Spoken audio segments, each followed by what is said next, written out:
no? Do you think he knew it that far ahead? Kasi Yeah.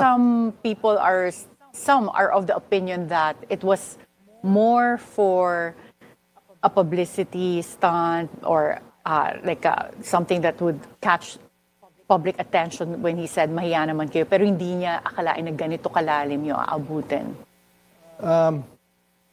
No, I think he knew. I think he knew that it was declaring war, and what they call this. He did not blunder into this. Okay, first of all,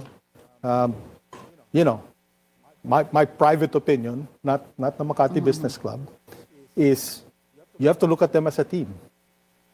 It's Bonget and Flam. It's Bonget and Lisa, right?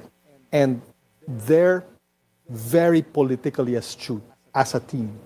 They don't make mistakes like this. This is not testing, right? This is planned. They said, okay, kung ganito na talaga, di ba? Ganito na talaga.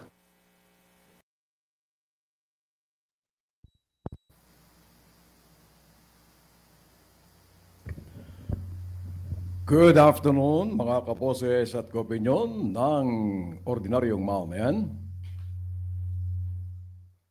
Araw po tayo ngayon ng Monday, ika-20 sa buwan ng Oktubre 2025. 11 araw na lang po ay tapos na ang ika-10 buwan sa taong kasalukuyang 2025. Good afternoon po sa inyong lahat.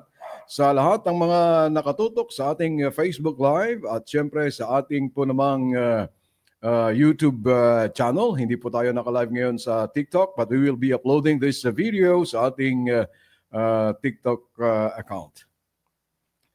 Samantala, yung una pong video na nakita po ninyo ay ang panayam ng Bilyonaryo News Channel, and thank you very much for lending us the video sa pamamagitan po ng Forefront kay Apa Ongpin.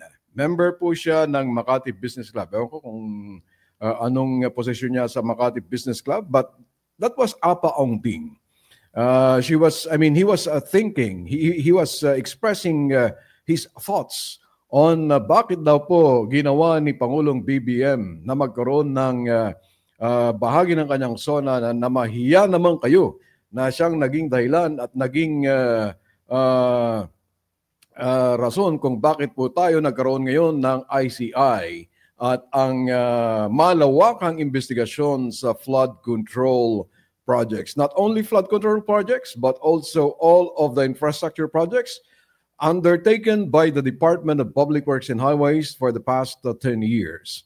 Yan po. So ang sabi po ni Ginoong Apa Ongpin, talagang plinano po ito at ginawa ng Pangulo at gusto niyang gawin ito dahil this is going to be an all-out war laban sa graft and corruption.